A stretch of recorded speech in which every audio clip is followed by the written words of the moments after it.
Bienvenidos. Viernes 13 de diciembre. No te cases Ni te embarques, ni te ¿no? embarques. Bueno, esos son los anglosajones. Nosotros somos de martes y 13. somos hispanos. Bueno, el pasado mes de noviembre, aquí mismo, Sergio Larriera estuvo hablando del discurso capitalista y lo que lo diferencia del resto de los discursos establecidos por Lacan. Hoy tenemos con nosotros a Jorge Alemán en lo que podría considerarse un desarrollo a partir de precisamente de este discurso capitalista, un nuevo discurso del amo, decía Lacan, ¿no? Jorge Alemán yo creo que no necesita presentación en Granada, ni en España, ni por lo menos en Argentina. Es uno de esos escasos intelectuales hispanos que mantiene un diálogo permanente con otros intelectuales de izquierda, pensadores a nivel internacional.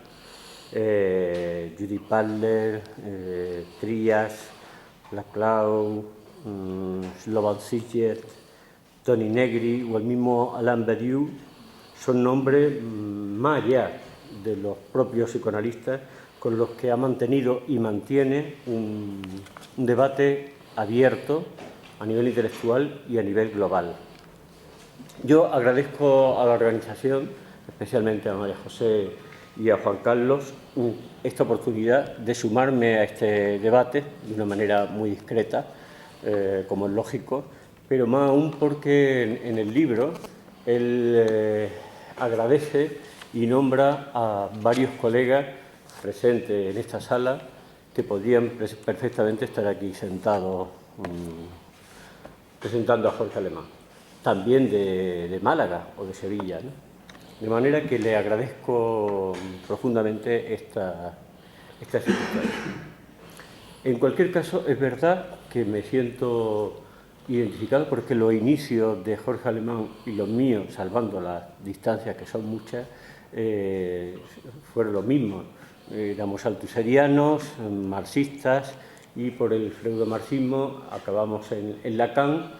Eso fue hace muchos años y desde entonces no hemos pasado de ahí, ¿no?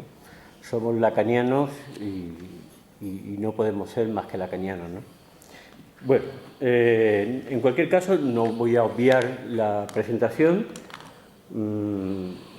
Jorge Alemán, como saben, es psicoanalista, analista, miembro de la Escuela Lacaniana de Psicoanálisis, miembro de la Asociación Mundial de Psicoanálisis, docente del NUCED en Madrid, miembro de la EOL en Argentina, profesor honorario de la Universidad de Buenos Aires, consejero cultural de la Embajada Argentina en España, Premio de las Artes en 1974, creo. En fin, es autor de más de una decena de títulos que van desde la filosofía y lo último, lógicamente, sobre la izquierda y concretamente sobre la izquierda desde un punto de vista lacaniano. Vamos a establecer una especie de conversación, o bueno, más bien yo pregunto y él responde, pero supongo que también se podrá intervenir por parte de por supuesto. Por parte de la sala, ¿no? Yo le envío las preguntas y él ya sabe las respuestas. En cualquier caso, siempre está la posibilidad de... Él envió las preguntas y yo sé las preguntas. En todo caso, si sé las preguntas. Bueno, las preguntas surgen precisamente de la lectura del libro y lo que queremos hacer es una lectura abierta, ¿no? Y yo creo que a ver si lo logramos. Desde luego las últimas investigaciones están centradas precisamente en el discurso capitalista contemporáneo y las posibles respuestas desde el discurso analista al que, desde luego, si es el opuesto al discurso del amo, también sería opuesto al discurso capitalista, puesto que es una variante del discurso del amo. ¿Por qué precisamente esta investigación que ya lleva pues prácticamente una década con ella. Sí, más, sí. Esta es la primera, ¿no? Bueno, si quieres podemos hacer No, varias y tú no. vas... Vamos con esta, la primera. Sí. Bueno, en primer lugar, quiero agradecerle muchísimo a todos ustedes vuestra presencia. Como Willy ha construido una serie de preguntas muy pertinentes, pero en relación a mis textos, y como yo no tengo que suponer, o no debo suponer que ustedes han leído esos textos, los invito a interrumpir lo que aquí sucede cuando ustedes lo consideren pertinente y preguntar para aclarar o para esclarecer. Quiero agradecerle también a Jesús Zambel, que hizo una difusión de este evento seleccionando de una manera muy justa, muy fina, los textos que aquí íbamos a comentar, escogiendo siempre párrafos que concernían mucho a lo que me parece a mí que contemporáneamente se puede estar debatiendo. Bueno, ahora no tengo más remedio porque Willy lo evocó, Althusser, que además es una figura que en Granada conviene siempre evocar, porque vive en esta ciudad uno de sus discípulos directos, Juan Carlos Rodríguez. Tal vez, porque últimamente lo estuve pensando, Althusser de nuevo, yo lo empecé a leer con 18 años, me fui a Chile para... En aquella época había una profesora de Althusser en Chile que se llamaba Marta Harnecker, y el mismo día que por un asunto muy fortuito que estaba en la embajada cubana, entró el presidente Allende, y por primera vez en mi vida le di la mano a un presidente, y era además justamente un presidente marxista y elegido democráticamente, y a continuación, bueno, salí junto con mi compañero como levitando de esa sala, como si hubiéramos tenido un encuentro muy especial. A continuación compré, media hora después de darle la mano a este presidente, fuera de mi país, y siendo un lector de Althusser, compré los escritos de Lacan, y esto lo he narrado en un hornicar, en una revista digital número 0, porque un día Miller me hizo subir a su casa un domingo y me hizo escribir en la cocina, en el número 0, cómo fue el modo en que me encontré con los escritos de Lacan. Y bueno, efectivamente, después de haber saludado a Allende, fuimos a nuestra pensión, mi amigo empezó a leer en voz alta a Lacan, yo le dije que no se entendía nada de lo que estaba leyendo, que yo no sabía de qué estaba hablando, y él me dijo que lo entendía. ¿Estamos frente a un evento que va a producirse o esto es...? Es parte de ello, ¿no? Bueno, ya nos vamos a enterar si el acontecimiento nos implica o no. Bueno, mi amigo estaba leyendo a Lacan, yo no lo entendía, yo le pregunté entonces, como ejemplo, dije, bueno, para darme un ejemplo de que lo estás entendiendo, a mi amigo el sentido no le hacía, por razones subjetivas, no le hacía obstáculo el sentido. Yo trataba de dar sentido. Entonces le pregunté qué era lo del significante, como lo estaba diciendo en ese caso en el texto Lacan. Él escribió una letra en una página en blanco y de golpe dio un puñetazo en la mesa y me dijo que ese era el verdadero materialismo.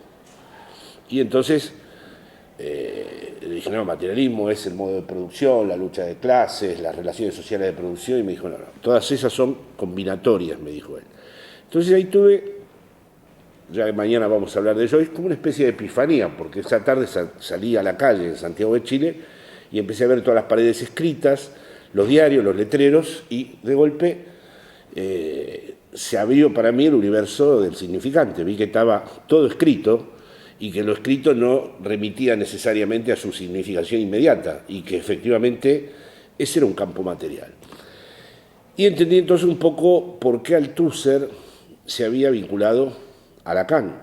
En realidad el primer antecedente, si somos justos, de la izquierda lacaniana sería Althusser, porque si lo leemos con una cierta atención, es difícil saber qué hay de Marx en Althusser, porque en principio es el que nos prepara para leer el Capital.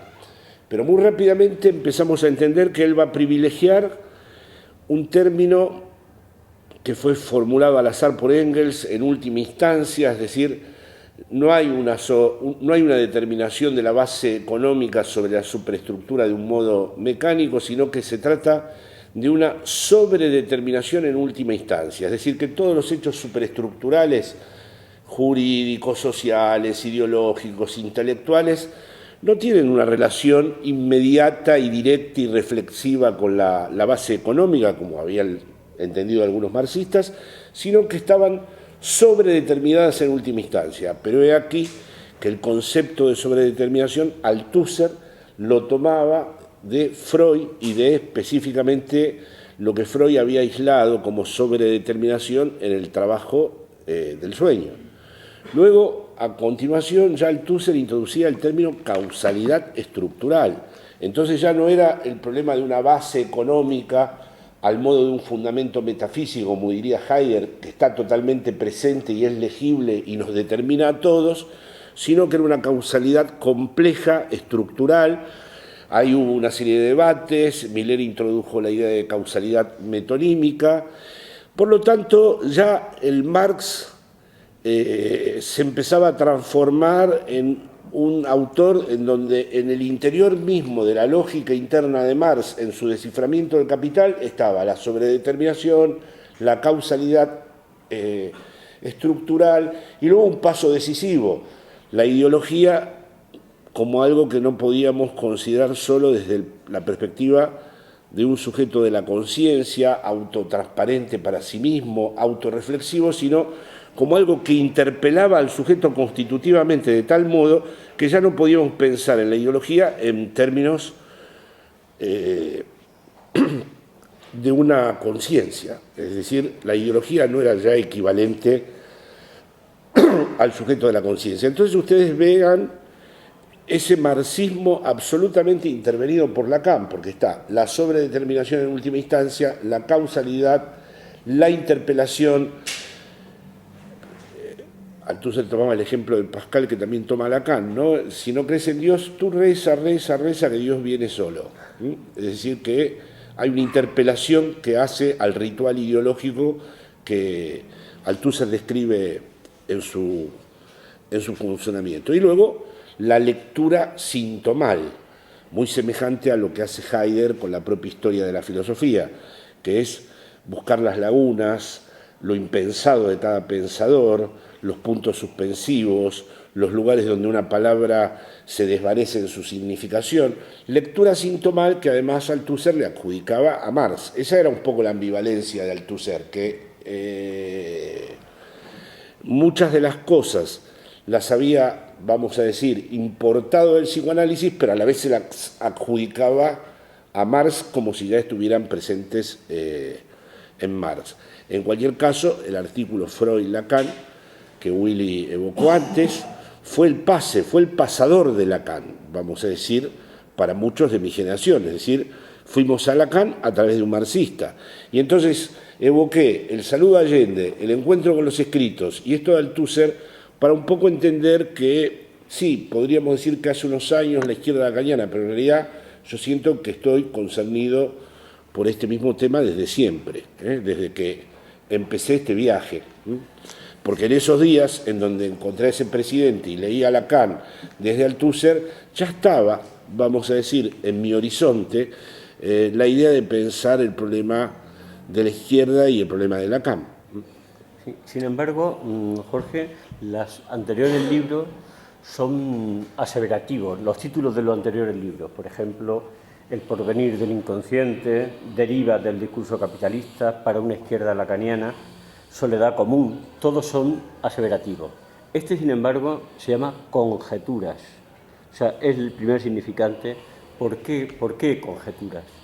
Bueno, vamos a decir, para una izquierda lacaniana digo que hablo en primera persona y digo que es absolutamente provisional y digo que es conjetural lo que voy a formular en términos de una izquierda lacaniana. Los dos sintagmas que ustedes van a escuchar mientras estén aquí conmigo izquierda lacaniana y soledad común son solidarios teóricamente y son dos conjeturas. Ahora bien, Willy tiene razón en que en este último libro digo de entrada que se trata de pensar a partir y a través de piezas que no encajan, de lo que no encaja. Es decir, esto que se nombra como izquierda lacaniana no es algo que va a encajar en una totalidad teórica que se pueda recomponer y establecer en una lógica interna que se complemente y que sea armónica. Está todo el tiempo como a punto de deshacerse. La operación misma es tan frágil que a cada momento uno tiene la sensación de que se está por desvanecer, y eso, sin embargo, es lo que me parece que la vuelve absolutamente atractiva. Uno ve más de cerca al sujeto, más se le escapa la idea de la emancipación. Uno ve más de cerca cómo sería posible pensar un proyecto emancipatorio, más se le escapa la cuestión del sujeto. Y sin embargo, todo el tiempo la izquierda lacaniana exige, ahora más que nunca, pensar un proyecto emancipatorio desde lo que es la estructura del sujeto. En particular, y por conjetural que sea esto, es necesario pensarlo así porque, como todos ustedes saben muy bien, durante un tiempo los proyectos emancipatorios ya tenían previamente un sujeto histórico asignado que iba a ser el que iba a protagonizar ese proyecto emancipatorio y lo iba a vehiculizar como tal. Durante muchos años, dentro del espacio de inspiración marxista, el proletariado era precisamente el sujeto histórico que iba a vehiculizar el proyecto de transformación, hasta el punto que Marx pensaba que era una clase que iba a ser capaz de anularse a sí misma para acceder a la universalidad. Iba a ser capaz de autodisolverse y encarnar la representación de la humanidad entera en el comunismo, en la universalidad comunista. Ese espacio quedó vacío. Hoy en día pensar un proyecto emancipatorio tiene como primer desafío que no sabemos cuál es el sujeto que se le asigna. ¿Qué sujeto se le puede asignar en el caso de que existiera, en el caso de que pudiera haber un proyecto emancipatorio? ¿Cuál es el sujeto que sería asignable al mismo? En cualquier caso, lo que sí no podemos eludir es que no va a haber proyecto emancipatorio sin la experiencia del sujeto, sin el compromiso subjetivo. Por lo tanto, se ha vuelto, vamos a decir, una condición, yo me atrevería a decir urgente, pensar esta lógica emancipatoria desde, sin engañarnos, sin hacernos los tontos, sin hacernos los distraídos acerca de cómo está hecho el sujeto. Esto irrevocablemente nos lleva al problema de piezas que no encajan. Es decir, la emancipación fue pensada durante mucho tiempo en términos de piezas que encajaban y ahora no están, no acuden a la escena las piezas que encajan. Y de ahí, como decía antes Willy, el carácter conjetural de estas propuestas. Porque además, ¿qué es el capitalismo? Es algo que está en discusión. Ya cómo caracterizarlo, en qué consiste el capitalismo, ya no en la descripción de la economía política de Marx del capital. Actualmente, ¿qué es el capitalismo? Está atravesado por un gran debate. Por supuesto que del debate acerca de qué es el capitalismo surgen las propuestas sobre su posible salida. Y todos los pensadores serios, con una cierta, vamos a decir, honestidad con respecto a este tema, admiten que esa salida se ha vuelto absolutamente problemática. ¿Cuál sería el punto exterior al capitalismo? Y aquí entonces toma más fuerza que nunca la idea de las conjeturas, por eso se trata de pensar entre piezas que no encajan. ¿Cuál sería el punto que está por fuera del capitalismo, cuando ya no tenemos la idea de que hay una clase que por el solo hecho de estar explotada y por el solo hecho de vender su fuerza de trabajo en términos de mercancía, eso la vuelve protagonista del proyecto emancipatorio.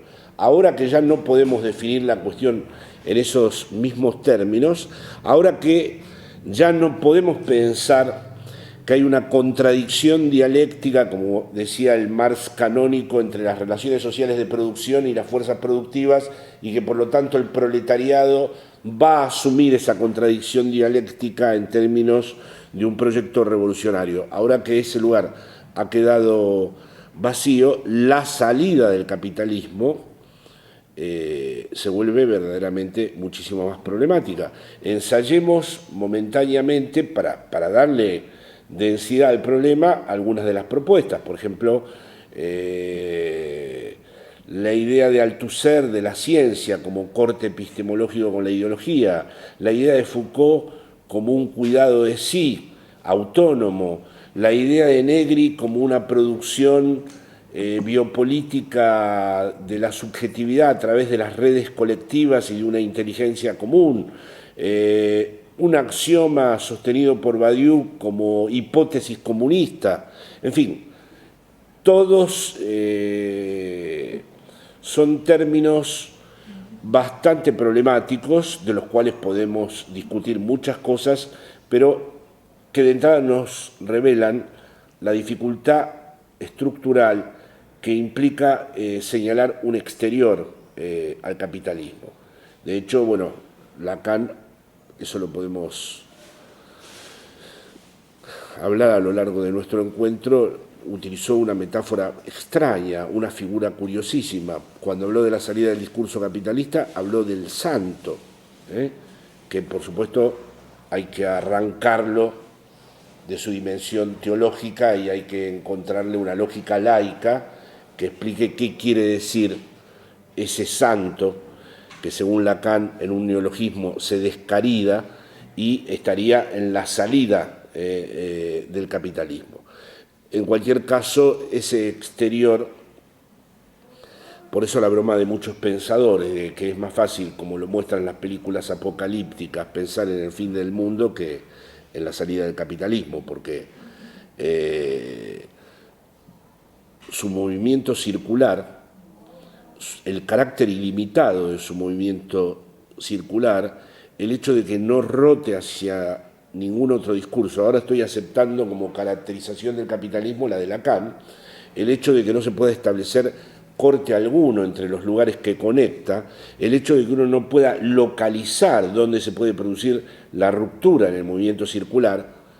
Por eso lo homologué hace años atrás a lo que Heidegger denominó la técnica, es decir, la misma estructura de emplazamiento que también Heidegger describía de modo singular, un lugar en donde las cosas están conectadas de tal modo que ya no podemos situar dónde efectuar su corte. Y concebir una salida de ese movimiento circular e ilimitado se ha vuelto sumamente problemático. ¿Cómo lo había concebido Marx? Pensando de que había entre las relaciones sociales de producción y las fuerzas productivas una incompatibilidad que tarde o temprano se manifestaba históricamente. Las relaciones sociales de producción eran un corsé, una horma muy dura que impedía el verdadero desarrollo de las fuerzas productivas. En este espejismo Negri y Hartz siguen cayendo, porque al fin y al cabo ellos piensan que las redes, la producción, lo que llaman, inspirados en Marx, el General Intellect, las redes, los códigos, bueno, todo lo que se disemina a través de las redes, va a llegar un momento que la propiedad privada no lo va a poder controlar. Por eso ellos ven como un reverso del imperio a la multitud esa que se disemina a través de las redes. No deja de estar inspirada en la misma idea de Marx, de que hay una fuerza productiva que va a entrar en contradicción con las relaciones sociales de producción. Sin embargo, esa contradicción no es tal. No hay transformación. Esto es verdaderamente apasionante. La dialéctica no transforma. La contradicción no transforma, ni en la vida ni en lo social. Este es un verdadero punto clave de la izquierda lacaniana. No hay transformación a través de la dialéctica. Es más, adelantándome un poco, ya hablé recién del santo sin aclarar qué era, Lacan dice que Marx fue el inventor del síntoma. Se podría leer de dos maneras esto. Se puede leer esto desde la perspectiva del síntoma en el sentido clásico, de que Marx descubrió lo que en el sistema capitalista no va, lo que en el sistema capitalista genera conflictos, lo que en el sistema capitalista genera tensiones, o se puede leer según la lógica de la última enseñanza de Lacan, el síntoma como lo que verdaderamente sostiene al aparato, como el suplemento que verdaderamente sostiene el funcionamiento general de toda la estructura. Este es el segundo sentido que yo he tratado de explorar. Pienso que lo que Marx consideraba el obstáculo es el verdadero motor, que la supuesta contradicción entre las relaciones sociales de producción y las fuerzas productivas no solo no van a colapsar al capitalismo, sino que son su verdadero sostén, su verdadera estructura. Dicho lo cual, debo agregar, para entender otro paso de la izquierda lacaniana, que además el hecho de la explotación de la fuerza de trabajo, el hecho de que haya muchos seres humanos que no tengan más remedio que vender su cuerpo en términos de fuerza de trabajo como mercancía en el mercado, de los cuales se va a extraer la plusvalía, no implica tampoco que haya una teleología dialéctica que lleve esto a un proyecto revolucionario, porque es necesario que ese que es explotado no quiera ser explotado. No basta con su posición endógena en el aparato productivo para volverlo un sujeto decisivo en la transformación social. Es necesario también que no acepte ser explotado. Con lo cual quiero decir que la izquierda nunca fue otra cosa que un deseo, nunca fue una necesidad. O sea, desde la perspectiva de esta izquierda lacaniana, la izquierda es deseo, no necesidad. Necesidad es cuando pensamos que los proyectos necesariamente se van a cumplir. Pero cuando a mí me preguntan, cuando viajo por allí, ¿cuánto tiempo va a durar la situación en España? ¿Va a explotar o no va a explotar? Antes, cuando todavía imaginaba los procesos dialécticos como procesos transformadores, yo hubiera dicho, y está a punto de explotar esto, porque ahora no sabemos. No sabemos. Va a tener muchísimo que ver lo que suceda con el sujeto. Sí. Eso, perdona, me parece muy interesante. Primero porque, a ver, bueno, ya el marxismo hablaba de conciencia de clase, es decir, la clase tenía que tomar, el proletariado tenía que tomar conciencia de que era una clase verdaderamente revolucionaria. Tú apuntas varias cosas en tu libro, precisamente la identificación de la ideología como el fantasma, como los fantasmas. Bueno, es curioso porque el fantasma, mientras que sigue siendo particular, la ideología sí que es general. Es otra vez una especie de paradoja de jugar con lo imposible, ¿no? Pero lo que me parece más interesante es, y creo que Jesús Ambel lo ha enviado, es esta cosa del neoliberalismo que se advierte una especie de nuevo sujeto. Es decir, que el neoliberalismo no es solo reformar el Estado, no es solo no solo hacerse con el Estado, no es solo introducir elementos, sino una nueva racionalidad. Tú lo dices, y me parece muy interesante eso, pero ¿cómo se conecta eso precisamente con el fantasma y con la conciencia de clase, entre comillas? Claro, esto sí es muy importante, y a ver si no nos aburramos, por favor, porque esto es muy importante para todos nosotros. Claro, no hubo nunca una teoría general de la ideología. Althusser la quiso construir. La idea de Marx era la siguiente: la burguesía no necesita pensar su lugar porque ya está en ella misma. Es decir, coincide con el aparato productivo. Así que es una clase en sí. Esto es muy hegeliano en Marx. Hay que volver al proletariado una clase para sí. Es Es decir, no basta con que te exploten. Tienes que pasar, tienes que hacer un pase, como dirían los lacanianos. Te tienes que volver para sí. Y eso para Marx se llamaba praxis. Por lo tanto, mientras que la burguesía no necesitaba de la praxis, el explotado necesita de la praxis. Praxis quiere decir teoría, no quiere decir práctica. Praxis quiere decir nudo entre la teoría y la práctica. Cuando se encontraron Trotsky y Lenin la primera vez, Trotsky hizo todo el parte de situación y Lenin le preguntó, ¿y en la teoría cómo andamos? Es decir, no hay praxis sin teoría. En esto los psicoanalistas estamos de acuerdo también, ¿no? La praxis, como dice Lacan, es un tratamiento de lo real por lo simbólico. Lo otro es la empiria, el positivismo. Praxis es siempre copresencia de la teoría encarnada, sí, por supuesto, en una práctica. Entonces, la ideología.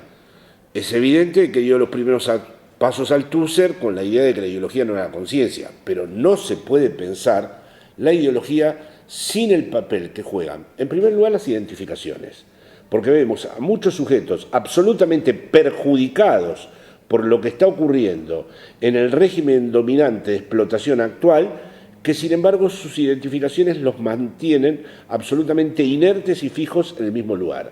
Por lo tanto, hay que pensar en la identificación en el corazón mismo de la ideología. Por lo tanto, no podemos pensar que la ideología es el resultado de la determinación en última instancia de la base económica, porque en realidad hay en el centro mismo de la ideología una articulación entre el campo significante y las fijaciones libidinales que le dan una consistencia a esa ideología que es el fantasma mismo. En la estructura de la ideología está el fantasma. Y yo arriesgué además que la voz y la mirada jugaban un papel muy importante. Por lo tanto, la ideología, que nos puede parecer general porque, por ejemplo, todos nosotros podemos pertenecer a un determinado tipo de gustos, sensibilidades, cosas más o menos que nos identifican como perteneciendo a un determinado segmento social, en la medida en que la empecemos a escuchar hablar, la empezamos a ver atravesada por elementos que le dan a la ideología su verdadero enclave real, le hace la estructura del fantasma y sobre todo la presencia de las identificaciones. Porque yo escucho, por ejemplo, ahora en Madrid, cuando subo un taxi, el señor del taxi que me dice que usted es el primero en el día que toma el taxi, y yo le digo, sí, pero es este gobierno el que ha hecho que yo sea el primero que toma el taxi, y sale a defender enloquecido al gobierno, a pesar de que se ha quedado sin trabajo. Esto muestra que la estructura de la ideología tiene una raíz identificatoria muy profunda. Claro, no solamente está el problema de que el fantasma reveló, vamos a decir, gracias a Lacan, un problema que siempre tuvo la ideología en términos marxistas, que es determinar exactamente cuál es el lugar del sujeto en el lugar de la ideología. Ahora, yo quiero hacer también retornar sobre los lacanianos la siguiente pregunta. ¿Y la sobredeterminación en última instancia de la base económica no interviene sobre el fantasma? Es decir, así como le pegamos un palo, vamos a decir, lisa y llanamente a la ideología marxista construida bajo el modo en donde se ignora la relación fantasmática del sujeto con lo real y la manera en que las identificaciones y las insignias participan en la constitución misma del sujeto, todo lo que la ideología desconoce. Pero ¿acaso en los sujetos, en la construcción misma de su fantasma, no está en juego lo que Althusser llamaba la sobredeterminación en última instancia? ¿No está en juego finalmente al tipo de sector social al que pertenecen, a la ideología a la que le rinden tributo, al linaje sobre el cual descansan sus legados simbólicos? Es un tema, es evidente de que esto en las escuelas de psicoanálisis esta dimensión de la ideología no cuenta, pero en la medida en que yo pienso que existe la posibilidad de renovar el pensamiento de izquierda desde el discurso lacaniano, creo que también podría ser interesante admitir que en la fórmula del fantasma vale la pena abrir una consideración sobre la determinación ideológica en el sentido en que Althusser la había propuesto como determinación en última instancia de la base económica. No se puede, una cosa es que digamos, miren, la cuestión económica no determina mecánicamente nada, la cuestión económica no es suficiente para explicar causalmente nada, y otra cosa es que la querramos cancelar, que la hagamos desaparecer, que no haya más economía política en el sentido de Marx. Entonces entramos en un idealismo trascendental. No. Es decir, eso le reprocho un poco a los pensadores de la nueva izquierda tipo Badiou, que se han desentendido de la cuestión económica. A mí me parece que la economía, aún, no la economía en el sentido de la economía como Ricardo y como Adam Smith, la economía como la pensó Marx. El lugar en donde se realiza el intercambio entre la mercancía y el dinero, y donde se genera la teoría del valor. Eso no se puede dejar de lado. Y eso también interviene sobre el fantasma, en el sentido lacaniano. De allí la homología, aún por explorar, entre la plusvalía y el plus de goce. Bueno, con respecto al neoliberalismo, que me parece muy importante, efectivamente yo distingo, voy a decir dos cosas, no me quiero olvidar, dos cosas que van en esta dirección.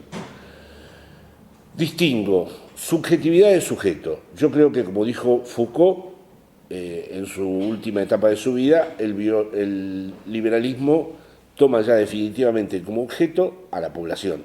Ya no es solo una estructura que esté pensando pura y exclusivamente cómo es la lógica del Estado o su ordenamiento jurídico o sus sistemas disciplinarios, sino que asume definitivamente el liberalismo, el neoliberalismo, mejor dicho, a diferencia del liberalismo histórico, es una racionalidad que asume directamente la producción de subjetividades. Los dos ejemplos más inmediatos que tenemos de la producción de subjetividades actuales son el emprendedor de sí mismo y el deudor. Estamos frente a una fábrica neoliberal de emprendedores que tienen que decir: esta crisis viene muy bien porque si uno toma las iniciativas y ya no depende de nadie ni espera nada del Estado, se vuelve un empresario de sí mismo. Un empresario de sí mismo sometido al rendimiento ilimitado del discurso capitalista y a punto siempre de reventar por el plus de gozar. Por eso el empresario de sí mismo necesita del coach, del personal training, de los manuales de autoayuda, de cómo cocinar a la mañana, de cómo ser padre, leer un capítulo de cómo tener novia, de cómo tener... porque es un emprendedor entregado a un rendimiento ilimitado que ya no tiene ningún tipo de soporte simbólico para articular el inconsciente. La desaparición del inconsciente es la presencia de los libros de autoayuda. Lo tengo claro desde hace años. Odio la palabra autoayuda y odio más la palabra autoestima, con todo respeto.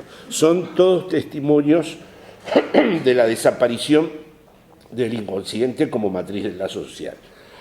Y el otro es el deudor, que ya directamente se extiende a nivel nacional. Has hecho una gran fiesta, has dilapidado todo el dinero, has estado de fiesta porque eres barroco, católico, del sur y por cosas más que son muy obscenas, y ahora te toca pagar. Y te toca pagar, y hay que pagar, y cuando has pagado no es suficiente, tienes que pagar un poco más, porque el circuito de la deuda, como lo explicó muy bien Freud, es un circuito también todo el tiempo ilimitado, dado de que se trata de un acreedor y un deudor que no van a cancelar jamás la deuda. Entonces, esas subjetividades están atravesadas hoy en día por dos grandes figuras que son el emprendedor de sí y el deudor. Lo que me interesa a mí con respecto a la izquierda lacaniana es tomar las piezas que no encajan y las malas noticias del psicoanálisis, porque el psicoanálisis le ha dado a los proyectos colectivos siempre malas noticias. Entonces me interesan las malas noticias. En vez de esquivar las malas noticias, en vez de desentender, como hizo la izquierda, no nos acerquemos al psicoanálisis porque trae solo malas noticias, desconfía de lo colectivo, desconfía de los proyectos colectivos de transformación, tengo que distinguir lo colectivo de lo común, pero eso es en otro momento, desconfía de los proyectos revolucionarios, bueno, todas esas malas noticias me interesa asumirlas. Me gusta lo de piezas que no encajan porque a diferencia de los filósofos que toman a Lacan y que quieren conjurar las malas noticias, es mejor asumirlas. ¿Por qué es mejor asumir las malas noticias? Porque hay un tesoro, que es descubrir qué parte del sujeto no es manejable por el capitalismo.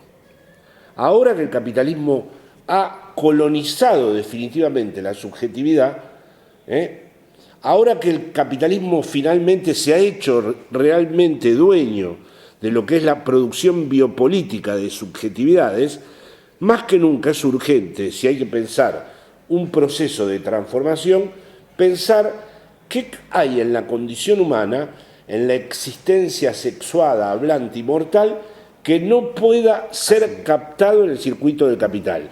Y pienso que justamente muchos de los elementos del psicoanálisis permiten pensar aquello que no es susceptible de ser integrado por la lógica del capital. No es la subjetividad, el sujeto del inconsciente, la lengua, soledad común, son dos términos que he acuñado para precisamente pensar aquello que el capital no puede integrar en el circuito de la mercancía. Bueno, esto es muy importante porque es una de las aristas que para mí tiene la izquierda lacaniana. No podemos pensar nada si previamente no nos ponemos de acuerdo en que no hay crimen perfecto. Si el crimen es perfecto y el capitalismo va a vencer, la historia entonces es la historia de los campos de concentración. La historia es la historia de los campos de concentración. No tengo esperanzas, ni pienso que no vaya a haber campos de concentración. Es más, todo el tiempo hay lógicas de segregación. Y el mismo Lacan, en la proposición del pase, puso como punto de fuga hacia lo real el campo de concentración. No es que no haya más eso. Lo que no acepto, y no se trata ni de pesimismo ni de optimismo, es que esa sea la única historia, que la historia sea solo la pesadilla que nos lleva al campo de concentración. Es decir, sigo pensando que hay siempre posibilidades de irrupción de lo igualitario, y que incluso las hubo, que la historia del ser humano solo sería la historia del campo de concentración si no hubiera habido en la historia también irrupciones de lo que podemos llamar lo igualitario. Cada vez que hubo irrupciones de lo igualitario, a mi juicio, hubo soledad común. Para mí las irrupciones de lo igualitario no son luego sus consecuencias posteriores. No me interesa decir, no, pero esto terminó todo en el terror, terminó todo en el horror, la Revolución Francesa terminó en el horror, la Revolución Rusa terminó en el horror, la Revolución China terminó en el horror. No, pero a mí me interesa lo que en el acontecimiento, en lo que Heidegger llamó el Ereignis, relampagueó por un instante como un momento en donde verdaderamente hubo una expropiación de la subjetividad dominada para que emergiera el otro sujeto. Es decir, el momento de lo igualitario no es en absoluto, ese es uno de los temas que más he trabajado en los últimos años, no es ni la psicología de las masas, ni la homogeneidad, ni el para todos lo mismo. Igual no quiere decir ni para todos lo mismo, ni quiere decir las masas, ni quiere decir lo homogéneo. La igualdad es donde verdaderamente encuentra cobijo, encuentra lugar la diferencia. Solo en lo igual está la diferencia absoluta. Por lo tanto, no la conocemos, la diferencia absoluta. Porque mientras lo diferente, en el sentido óptico, sea lo que establece el mercado, eso no es la diferencia. Que uno sea diferente al otro porque uno nació en una familia rica y el otro nació en África, esa no es la diferencia absoluta. Eso es un insulto a la diferencia absoluta. Eso es lo diferente establecido por las reglas del mercado. La verdadera diferencia entre uno y otro solo es posible si hay igualdad. Si no hay igualdad, no la vemos la diferencia. Así que la igualdad no es en absoluto ni lo homogéneo, con lo cual a mí me parece anacrónico el discurso de los psicoanalistas que dicen no, el psicoanálisis va a lo particular y no puede pensar, porque claro, lo colectivo lleva a lo peor, lo colectivo es los significantes amos, lo colectivo son las identificaciones. Bueno, todo eso estuvo muy bien, sirvió para contraatacar, vamos a decir, la metafísica dominante del marxismo y de ciertos procesos que tenía la izquierda para pensar las lógicas transformadoras, pero ahora hay que hacer, estamos en otro momento, hay que pensar todo de nuevo. Es decir, evidentemente el marxismo tiene que hacer ya su duelo sobre lo que él consideraba el sentido teleológico de la historia, sobre la idea de un domingo feliz, sobre la idea de que la historia avanzaba hacia un lado. La historia no avanza hacia ningún lado, ni hay nada garantizado, ni hay ningún sujeto histórico que la haga avanzar. Bueno, hay que hacer el duelo de todo eso, observar en ese duelo cómo ese vacío se nos presenta y en ese vacío volver a pensar. Y pensar que evidentemente el sujeto y el lazo social son fundamentales. Porque entiendo por colectivo, esta es una diferencia que quiero hacer, lo colectivo es todo lo que es el neoliberalismo y su producción de subjetividad. Lo común no es lo colectivo. Lo común es lo singular. Así como digo que no hay oposición entre la igualdad y la diferencia, que solo podríamos ver y experimentar la diferencia en la igualdad, creo que no hay nada más singular que el momento común. Y al revés, el momento común no puede ser alcanzado nunca si no es a través de lo singular. No hay nada, es decir, uno me puede decir, no, pero lo singular es el síntoma. Sí, eso es lo más común que tienen los seres humanos entre sí. Es la muerte, el ser para la muerte, sí, por supuesto. Cada uno la experimenta en su singularidad. Nadie muere como el otro, ni nadie puede morir en mi lugar. Sí, pero eso es lo que tenemos en común. La relación sexual es imposible y todos tenemos una respuesta singular. Eso es lo común. Es decir, eso no es lo privado, eso no es tu particularidad, porque entonces caemos en la lógica neoliberal de creer que esa es tu privacidad, tu respuesta privada. No, es tu respuesta singular, y singular es común. Es un problema, lo más universal es lo más singular. No hay una oposición entre lo singular y lo universal, salvo que entendamos lo universal en un sentido metafísico, o en el sentido de lo absoluto, o en el sentido de una idea que finalmente se realiza abarcando la totalidad de los conceptos. Pero como no es esa la perspectiva nuestra, digamos, lo singular es lo universal. Es verdad que los psicoanalistas, bueno, lógicamente desconfiamos de las identificaciones, desconfiamos de lo social, sin embargo nos organizamos, es decir, mantenemos sociedades, mantenemos escuelas, asociaciones mundiales de psicoanálisis, mantenemos redes, etcétera, etcétera. Es decir, hacemos lazo social sabiendo que no hay otro del otro y que el otro no existe. Lo sabemos. Sin embargo, ¿cuál es la diferencia, por ejemplo, entre las sociedades lacanianas, psicoanalíticas y, digamos, los partidos políticos? ¿Se podían aprovechar este tipo de relaciones de lazo social que hacemos nosotros para las organizaciones sociales? El 15M, por ejemplo, o la PAC, o este tipo de movimiento, ¿recoge algo del lazo social que hacemos los psicoanalistas? Bueno, yo tengo la costumbre de discutir con todos ellos en Traficantes de Sueños y me parece muy buena, muy pertinente tu pregunta. Es decir, Lacan disolvió la escuela, pero ¿qué intentó Lacan? Pensar. A ver, la experiencia psicoanalítica es una experiencia dura, llevada hasta las últimas consecuencias, muy seria, porque casi sitúa al sujeto en lo que podríamos llamar su revelación ontológica más radical. Según Lacan, en la experiencia analítica, al sujeto se le destituyen los significantes amos que organizaron su identificación y a la vez capta el vacío que hay en su fantasma que había sido hasta ese momento taponado por distintos objetos de goce. Es decir, que se encuentra con una destitución por un lado y con un vacío por otro. Es verdaderamente muy radical. Con lo cual se obligó a pensar, Lacan me refiero, a qué tipo de organización colectiva le corresponde a una experiencia tan radical como esa. Y de entrada pensó que no era las sociedades psicoanalíticas. Y pensó, tomando de la antigüedad clásica, en la escuela. Y la idea que tuvo para pensar esto, que después tuvo que disolver, es que en esa escuela, para que los más nulos y los más inútiles no terminaran al mando, que es la tendencia de todas las instituciones, según Lacan, porque hay una teoría de la institución que publiqué justamente en Granada por primera vez en los cuadernos andaluces hace muchos años, la confusión sobre el cero, una cuestión que me interesó mucho de la proposición del pase, ¿no?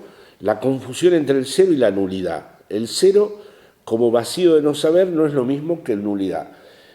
Para Lacan, para que la escuela no fuera una sociedad con nulidades al mando, tenía que haber un no saber en el centro mismo, un no saber operativo. Y ese no saber no era algo misterioso, ni insondable, ni teológico, sino un no saber que fuera un no saber en reserva. En la Revolución Rusa hay un no saber en reserva. En la Revolución China hay un no saber. En la haitiana, en todos los momentos en donde hubo un instante de igualdad, todavía está presente el no saber, en reserva. Es decir, en los momentos no jerárquicos, en los momentos donde una estructura social se desjerarquiza, hay siempre un momento de no saber. Por eso has evocado antes el 15M, todo lo más interesante que tienen estos nuevos movimientos sociales es que no hay un saber sobre a dónde van a ir las cosas. No hay una idea de que necesariamente vayan hacia algún sitio. Hay por fin asumida la cuestión de que la partida se juega entre lo imposible y lo contingente, no entre lo necesario y lo posible. Es decir, que verdaderamente lo que puede ocurrir es que transitoriamente se suspenda lo imposible de modo contingente. Y por supuesto, el psicoanálisis es una experiencia subversiva, pero no podría sostenerse sin una organización colectiva. Los que sueñan con la democracia directa, sin organización colectiva, están en una idea metafísica de que el sujeto puede ser transparente y representarse a sí mismo. No. Es necesaria una organización. Para mí es un punto clave, que la organización ya no sea la que tenga que tener la forma clásica del partido político, bien.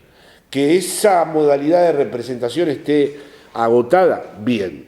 Pero es necesario, es decir, no va a pasar nada si todas son asambleas, movimientos en la calle, participación en experiencias públicas.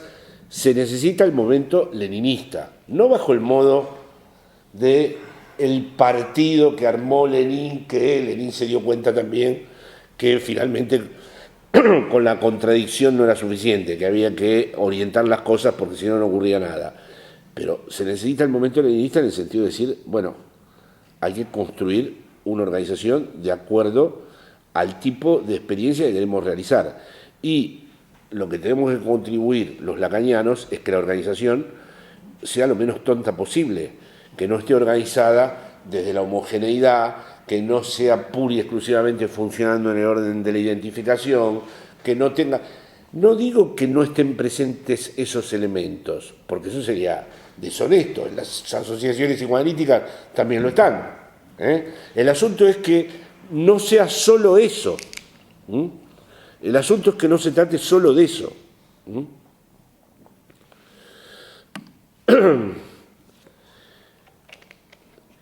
No pueden escuchar algunos comentarios que uno puede hacer en la escuela, porque en general lo que saben todos estos movimientos que has evocado es que la forma partido no es la que desean, pero a la vez también empiezan a intuir que la idea de una especie de expansión transversal a lo negri, inmanente, donde la multitud se va a extender y se va a extender hasta provocar el gran vuelco, no va a ocurrir. La manera de vehiculizar un deseo que se transforme en una voluntad colectiva es a través de una organización.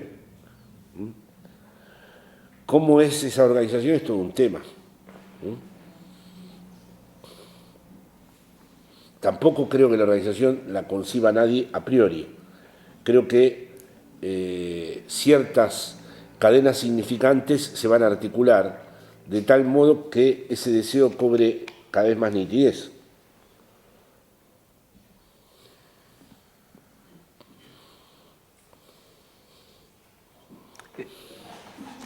No, iba a decir que entonces la paradoja marxista, la de Groucho, me refiero, esa de no pertenecer a un club en el que a mí me admitieran, es posible. Esa es precisamente la formación de los psicoanalistas. La formación social, quiero decir, el lazo social. Una especie de soledad común, en cierto modo. Sí, bueno, pero en el chiste está todavía pendiente una cierta lógica de la excepción, ¿no? No voy a pertenecer a un club que me admita, es un cierto gusto de soy tan particular que yo no puedo tener lugar en ningún club. Y además, si tuviera lugar en algún club, no lo aceptaría porque sospecharía de ese club por aceptarme. Está bien, es cuidado. Pero es la lógica del no todo. No, y también de lo excesivo. Sí. Hay en el obsesivo también muchas veces este gusto de clausurarse a sí mismo diciendo, yo no soy como los demás. Yo me encierro en mí mismo y soy diferente. Estoy tan diferente que además no quiero participar en algún lugar donde me acepten. Es decir, que también esa gran Groucho que todos empleamos tiene una vertiente que en la neurosis obsesiva se ve con frecuencia, que es, a diferencia de, digamos, la histeria que se siente siempre sin lugar y excluida y sin encontrar nunca el sitio que le corresponde, el obsesivo más bien tiende a sentir esa exclusión como una fortaleza propia, como un enclaustramiento sobre sí mismo que es tan rico en particularidades que toda organización puede arruinar. Prefiero que estemos adentro de una organización. Ojalá todos nosotros estuviéramos en este momento incluidos en alguna organización. Sería más divertido que se propusiera algo interesante. Me parece el momento da más para eso, ¿no? Es decir, y que no fuera solo referida a una cuestión en particular, sino que estuviera abierta a una cierta cadena equivalencial. Pero bueno, este es un tema.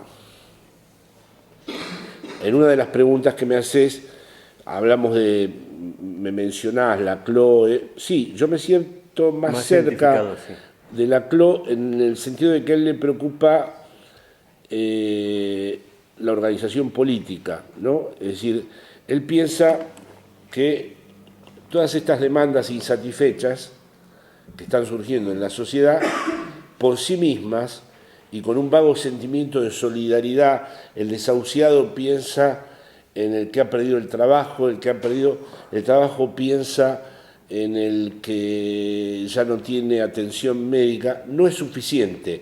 Es necesario que esas demandas diferentes encuentren algún lugar en una cadena equivalencial encarnada por algún significante que las represente a todas. Ese momento a mí me parece interesante porque es un significante vacío que representa a todas. Mi discusión, mi diferencia con Laclau es que él tiene como unidad mínima de su análisis, como precondición de la razón populista, como él llama, la demanda insatisfecha. Y si ven un debate que está publicado en este libro, yo le digo que en la demanda insatisfecha está el peligro de que, primero, la demanda hay que formularla siempre en el idioma del otro, y que a la vez se puede gozar de que la demanda esté insatisfecha, ¿no? Aparte de que la demanda siempre implica un ofrecerse, y por lo tanto, si me ofrezco, es que puedo ser rechazado, y se puede gozar de ser rechazado. Cuando lo que nos interesa es no ofrecernos más, y nos importa un carajo que seamos rechazados. Lo importante empieza cuando decir, no, es que a mí me da igual que no me hayas invitado. Ya no estoy para que me invites a tu banquete, porque vamos a organizar otra cosa. Es decir, el problema de la demanda es que todavía hay, claro, él hace bien en poner la demanda porque desde luego él tiene que tomar un punto de partida y en vez de escamotear el problema y decir, el punto de partida es el lazo social. No, busca la unidad mínima, que es la demanda insatisfecha. Pero vemos muchas demandas insatisfechas y sin embargo no vemos que las mismas funcionen como un resorte de transformación social. En eso yo estoy más por el lado de que la voluntad colectiva sigue el camino del deseo, no el de la demanda insatisfecha. Pero claro, un deseo decidido, traducido como voluntad colectiva, es justamente lo que aparece cuando hay acontecimientos. Mi sensación cuando tuve la suerte y el honor de haber participado en mi vida en algunos acontecimientos no fue sentirme fundido con la masa, identificado al líder y desapareciendo mi singularidad. No, lo sentí como un momento de soledad común, como un momento absolutamente singular y común a la vez. Y que las cosas no hayan terminado bien no dejan, no clausuran el interrogante que aún se mantiene abierto acerca de la naturaleza de los acontecimientos aquellos. Al pasar les digo que el otro día tuve un debate con los muchachos y muchachas de 15M y distinta democracia directa y democracia ya y desahuciados en traficantes, y yo por mi generación, mi edad y que yo sí tengo una diferencia, que es el tema de la memoria histórica. Ellos piensan que reintroducir el problema de la memoria histórica es introducir un imaginario anacrónico con respecto a lo que ellos están haciendo. Y por lo tanto, por ejemplo, me daban el ejemplo de que dos ancianos salieron con banderas republicanas del Ateneo de Madrid y ellos se las hicieron guardar porque ellos no quieren perder adeptos con las banderas republicanas. Y uno de ellos mismos, que viene de una familia republicana, llevó la primera vez del 15M en la Puerta del Sol la bandera republicana y la guardó porque vio que eso iba a introducir un imaginario anterior. Mi punto de vista lacaniano, por supuesto que entiendo que esto no puede estar presidido ahora por esas insignias, pero mi punto de vista lacaniano es que un acontecimiento, esa es mi diferencia con Badiou, es un acontecimiento no porque irrumpa en la situación de una manera imprevista, sino porque permite el retorno de lo reprimido. Un acontecimiento es verdadero si hace posible el retorno de lo reprimido. Por lo tanto, yo no pienso que en España pueda haber un acontecimiento transformador si no se permite ese retorno de lo reprimido. Pero bueno, es una posición que tal vez tiene que ver con cuestiones generacionales, porque los jóvenes hablaban en otros términos. Bueno, me van surgiendo más preguntas. Bueno, y si no sé si hay en la sala, porque si no, esto de la memoria, que tú precisamente en este libro, pero ya también en otros anteriores, lo relacionabas precisamente con los campos de concentración. Has hablado de la voz y la mirada también. Bueno, lo contextualizo, hago la pregunta en condiciones. Tú relacionas precisamente el campo de concentración, la SOA, como el acabar con la memoria. Bueno, acabar con los cuerpos y acabar con la memoria, por supuesto, ¿no? Pero además introduce que la técnica o la ciencia que se deriva en técnica aparece precisamente a partir de la fábrica de cadáveres impuestos por la SOA. Es decir, que la ciencia actual se deriva o viene a partir de los campos de concentración nazi. Y no solo eso, sino que además introducen dos objetos pulsionales, la voz por un lado y la mirada por otro. Es verdad, hoy lo sabemos, ¿no? O sea, que las cámaras, las continuas cámaras, o al revés, ¿no? O el ofrecernos nosotros como imagen, es una es imperante, igual con la voz, ¿no? Es decir, ¿cómo ves? Sí, un poco tomé del seminario de Heidegger qué significa pensar, lo transformé en una suerte de teorema, el de la ciencia no piensa. Es decir, yo creo que la pelea no es con la ciencia porque no hay más ciencia, en el sentido moderno, de algo limitado que define de una manera formalmente pertinente su objeto y es un saber sobre ese objeto. Actualmente esa ciencia ha quedado emplazada por lo que se llama técnica, que a diferencia de la ciencia no tiene límite, es ilimitada y tampoco tiene objeto.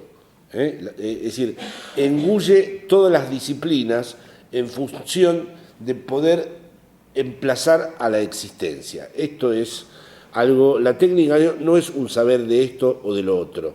La técnica toma todos los saberes y los hace concursar en una evaluación en función de lo que hay que emplazar. Como está pasando ahora con los trabajos, ya parece como si cobrar fuera a ganar un concurso, no que se te pague un salario, ¿no? Bueno, todo este asunto viene a raíz de en qué momento la ciencia devino técnica.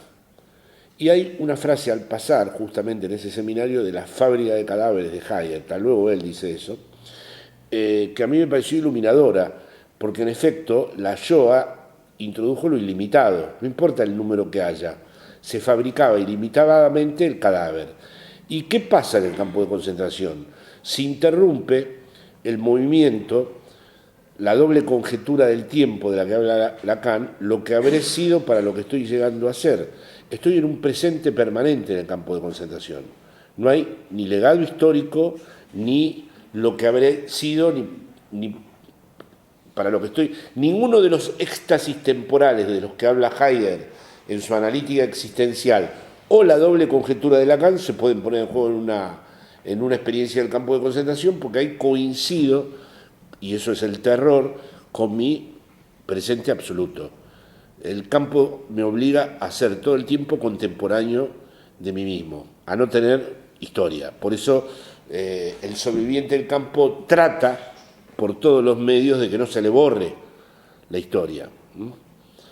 De allí que, en efecto, para mí el problema de la memoria no es un problema añadido a la política, no puede estar como un elemento más de la política. Me parece que es constituyente de la experiencia política misma. Y esa era mi diferencia con los muchachos.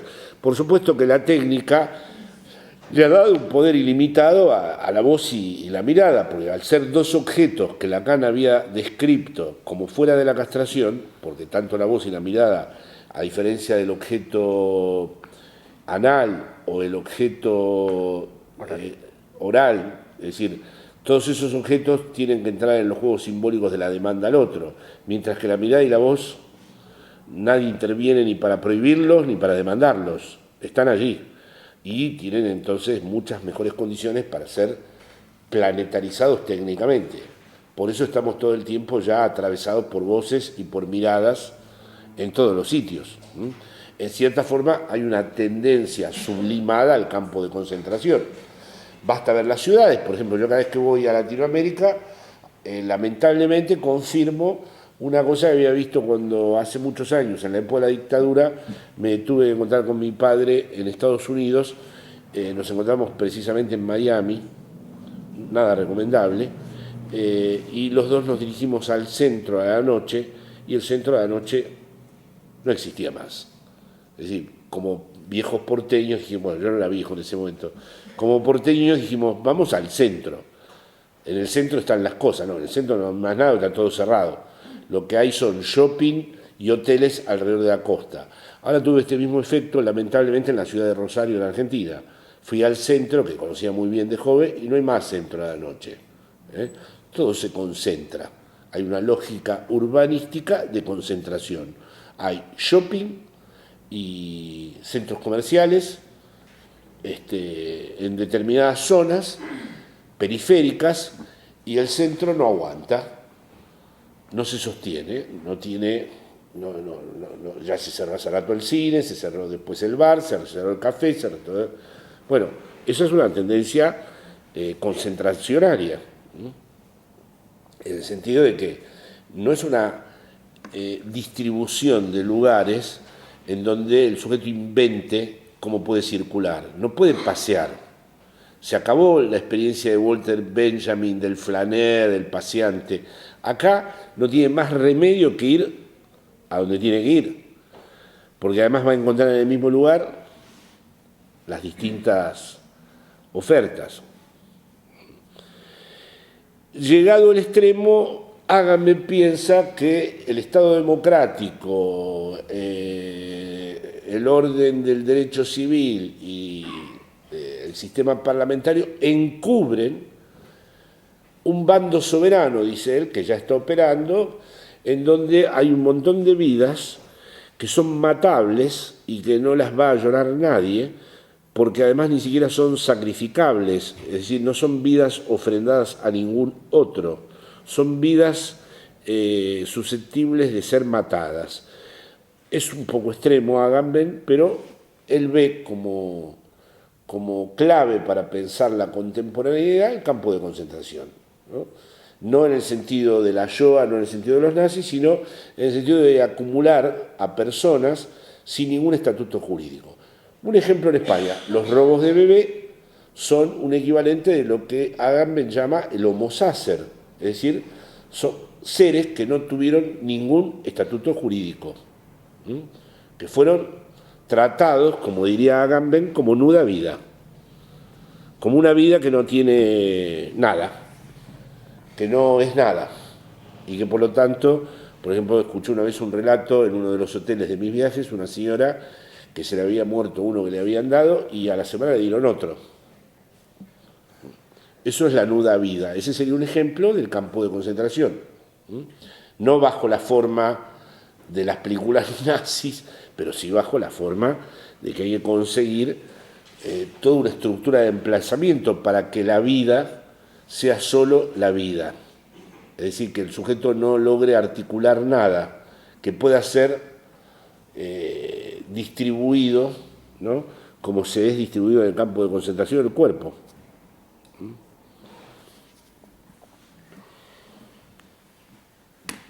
Lo dejamos aquí, por mi parte. Sí, ahí.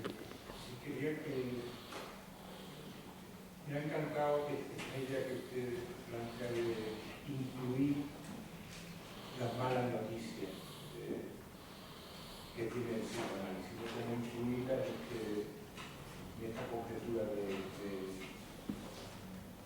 Y lo último me ha resultado bastante interesante porque este esfuerzo por pensar la proximidad que tenemos de los campos de concentración, que no es esta imagen de la película. Y a lo que voy, lo que ha comentado me ha tocado particularmente este ejercicio del eterno presente, ¿no?, como este rasgo de los campos de concentración, que podemos, y lo que me estaba acordando era por los compañeros que trabajan en distintas orientaciones de intervención pedagógica o psicológica, y cada día escucho más un refugio en que lo que se trata en el trabajo con los pacientes es cuidar el presente. Sí. No hace falta olvidar todos esos traumas, síntomas que has tenido. Tampoco sí, lo que el emprendedor entregado a esa tarea de emprendimiento de sí, como empresario de sí mismo que debe gestionar su vida, también está invitado prácticamente a vivir ya siempre cronometrado por el presente, ¿no? Es decir, se lo invita a dimitir de su historia, a que se vuelva alguien que tenga todo el tiempo el punto de partida en él mismo. Ahí el enigma que usted sugiere, ¿no?, que es curioso, ¿no?, esta tremenda disposición a acoger ese nuevo estatuto, casi, ¿no?, de sujeto amoroso. Es una buena pregunta. ¿Por qué el sujeto opta por eso? ¿Y lo acoge? ¿Tan de buen grado? Solo explica esto una cosa, creo yo. La promesa de goce, es decir, el capitalismo, eso no lo desarrollamos, pero ahora le estoy dando vuelta. El discurso capitalista da en un mismo golpe la insaciabilidad de la falta y a la vez la acumulación en el exceso, junta a la vez, no de una manera articulada simbólicamente, junta en el mismo punto falta y exceso. Es muy tentador eso. Es decir, de hecho hay una metamorfosis de la pobreza, eso lo desarrollé bastante en los textos. Por ejemplo, uno va a cualquiera de las villas, miseria en Latinoamérica, son campos de concentración. No hay agua, no hay luz, pero hay marcas de todas las clases, plasmas, drogas. Es decir, ya no alcanzaría en absoluto la definición de Marx la no satisfacción de las necesidades materiales. No, es puro exceso lo que hay. Lo que hay es, en la miseria misma, el exceso. En el corazón misma de la miseria, un exceso de goce. Incluso un exceso de goce atractivo para los que no forman parte de esos lugares y se aproximan para ver en qué consiste ese goce. Es decir, que la única forma de explicar esta pregunta que ha formulado es porque efectivamente el plus de Gazan solicita, porque hay que pensar al sujeto no desde el sujeto, sino desde el goce, que es un poco lo que el capitalismo ha puesto de manifiesto. Hay que decir muy rápido que Marx, para Lacan, no logró hacer un discurso, sino que fundamentó al capitalismo. Es terrible ahí Lacan. Para Lacan, este discurso capitalista está inspirado por el propio Marx. O sea que Marx, como tal, no logró. No hay un discurso en el sentido lacaniano que sea político o que sea marxista. Lo que sí hubo es un quinto discurso, que es una absoluta conjetura también, porque no cumple con ninguna de las propiedades estructurales de los cuatro discursos, que es el discurso capitalista, que según Lacan fue fundamentado por Marx, ¿no? Y la clave de ese fundamento es que la plusvalía no es pura y exclusivamente un hecho económico, sino que es un hecho de goce, que por lo tanto se puede insertar incluso en dispositivos en donde lo esencial esté faltando. No hay agua, no hay sistema cloacal, no hay un régimen sanitario y circulan todo tipo de cosas. Circulan todo tipo de objetos que taponan al sujeto. De tal manera que la nueva definición de pobreza que podríamos hacer es: el sujeto se ha quedado a solas frente al goce sin ningún tipo de discurso. Es decir, se ha vuelto un proletario no en el sentido de Marx, sino en el sentido de Lacan. No tiene con respecto a su plus de gozar ningún lazo social que lo sostenga.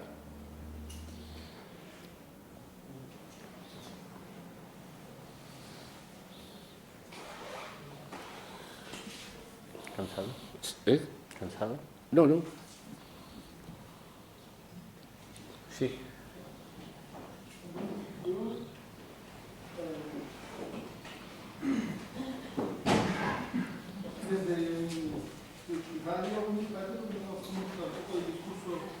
Lacaniano o la posición desde la que se está hablando, me parece que se está hablando por un lado, hablabas de memoria, ¿no? De la memoria. Normalmente, no sé si aquí también sucedería, la memoria se piensa como constituyente de identidad.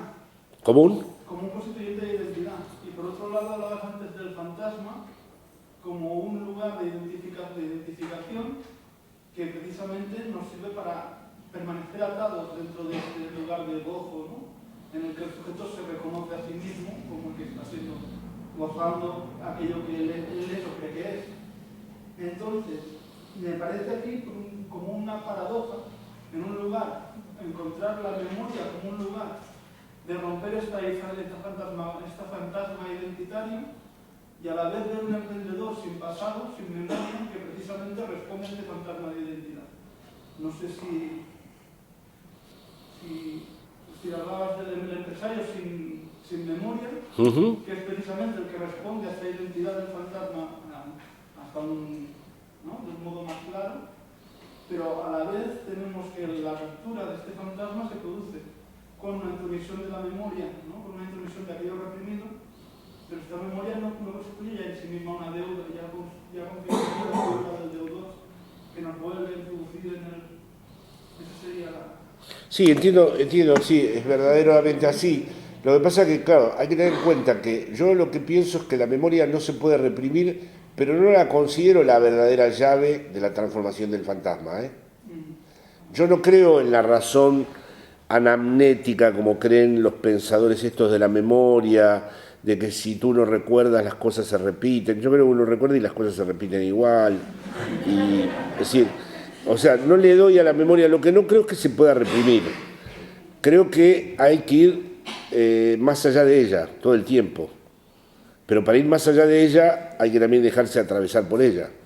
Lo que no puedo entender muy bien es pretender cancelarla en nombre de un presente absoluto y un comienzo absoluto, porque cuando se plantea un punto de partida absoluto, un comienzo, es siempre la pulsión de muerte lo que está en juego. No hay comienzo absoluto nunca. Ahora, no veo a la memoria como la llave política transformadora, la veo como dándole un lugar, pero, es decir, esas apelaciones que se hacen a la memoria bien intencionadas, en cierta forma, además, para complicar un poco las cosas, pero tu pregunta lo invita, el acto suspende la memoria. Es decir, en cierta forma, pasar a la acción es de algún modo olvidarse. No hay acto que no tenga de algún modo una cierta dimensión del olvido. Es decir, si yo estoy recordando todo cada vez que voy a hacer algo, no hago nada. En cierta forma, es decir, el acto implica una decisión que pone en suspenso la memoria, ¿no? Por eso son como lugares bastante complejos. Desde luego, claro, porque hay toda una escuela filosófica que hace de la memoria la llave última de todo esto. Así que está bien que lo hayas señalado, ¿no?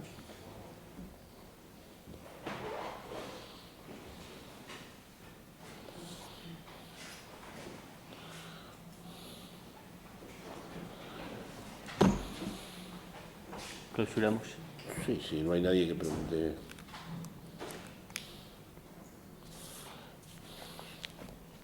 Sí. Yo estaba recordando algo que creo que le escuché a usted en otra intervención. Estábamos en torno a lo de la bandera republicana, ¿no? Los chicos del PIB, y me estaba acordando de algo que creo que le escuché a usted relacionando memoria con nostalgia. Creo que decía que debíamos ya dejar de pensar en cosas como que en el barrio antiguo, que eso ya no va a volver. Que ya no va a volver el barrio, ya no va a volver el pueblo de nuestra infancia, ya no va a volver la familia, y no van a volver una serie de cosas, y cualquier proyecto político, cualquier idea política, pensamiento político tiene que partir de la idea de que muchas cosas ya se terminaron. Entonces, quizá en ese sentido, este choque entre los chicos del ITM y los republicanos de la bandera, a lo mejor no es solo, no ven en esa bandera una cuestión de memoria, sino una cuestión de nostalgia. Sí, puede ser que lo vean. Yo creo que hay un cierto temor también, pero es mi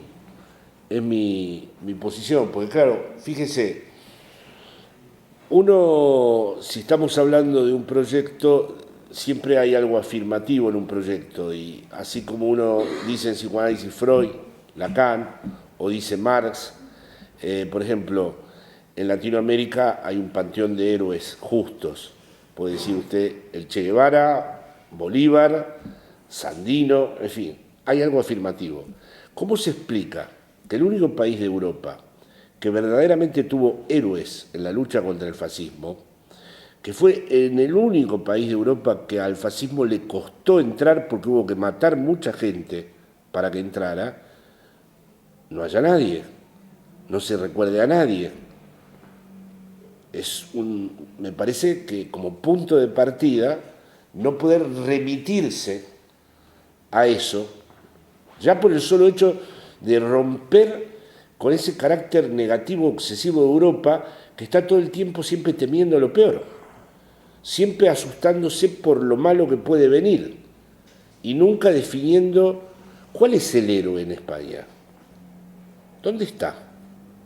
Y sin embargo es el país que más tuvo, porque realmente hay pocos casos donde uno podría dar ejemplos de personas que combatieron aquí, en Alemania, en Francia. ¿Cómo puede ser que no haya afirmativamente nada? No deja de ser curioso, y no creo que sea un problema nostálgico.